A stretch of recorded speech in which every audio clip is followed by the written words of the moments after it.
Namaskar! This is Happy Man Dhruva Jyoti Shaha once again in front of you. And today I'm back with my most favorite super series, Universal Knowledge.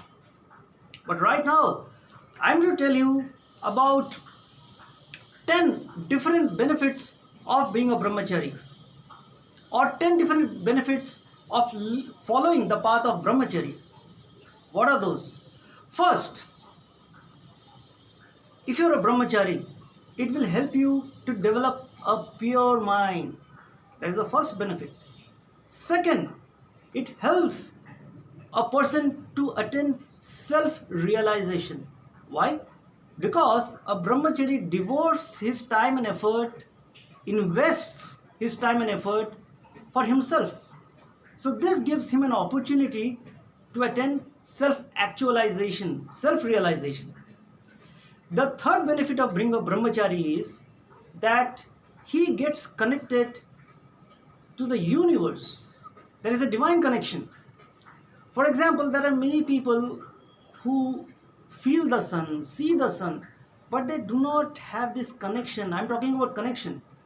The air that we breathe, the food that we eat, the rays of the sun. So a brahmachari feels that he is connected to the sun, feels connected to the air that he breathes, the food that he eats. So there is no duality but non-duality. That is a big advantage. Fourth, it helps a brahmachari to develop into an excellent person. Okay, so it helps us to reach our optimum level. Fifth, it also helps a person to become the best version of himself. Because what happens when a person lives a life of a householder, he has a lot of worries, anxieties.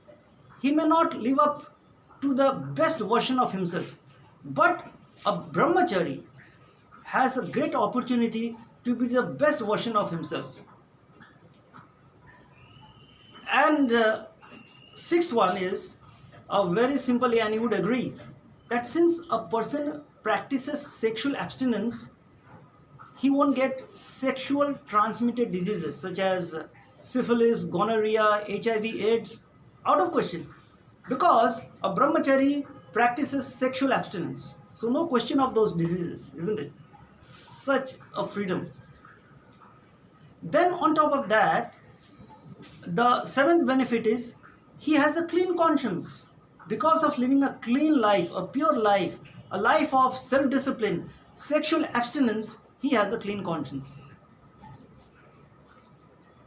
And just think about this point, the eighth point, that no woman or a child on this planet can tell that a brahmachari has sexually harassed me or has raped me, isn't it? So such a blessing cannot be, compared with having lots of money in the bank or living a life of pleasure. Just think about a society where a child is feeling secure, a woman is feeling secure just because of a brahmachari, isn't it? Because a brahmachari doesn't live a lustful life, he becomes lust free. So a child, a woman won't be threatened in a sexual way. So that is a blessing. Then there is no question of separation or divorce because a brahmachari doesn't get married.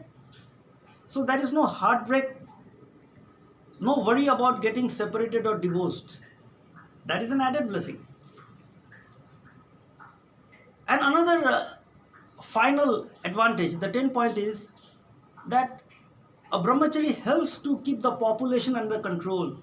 Some people say that these certain places are overpopulated. So since a brahmachari lives an unmarried life, doesn't get involved in sexual activities, he helps to keep the population under control.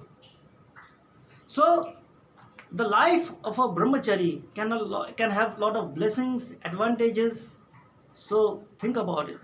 And thank you for watching this video.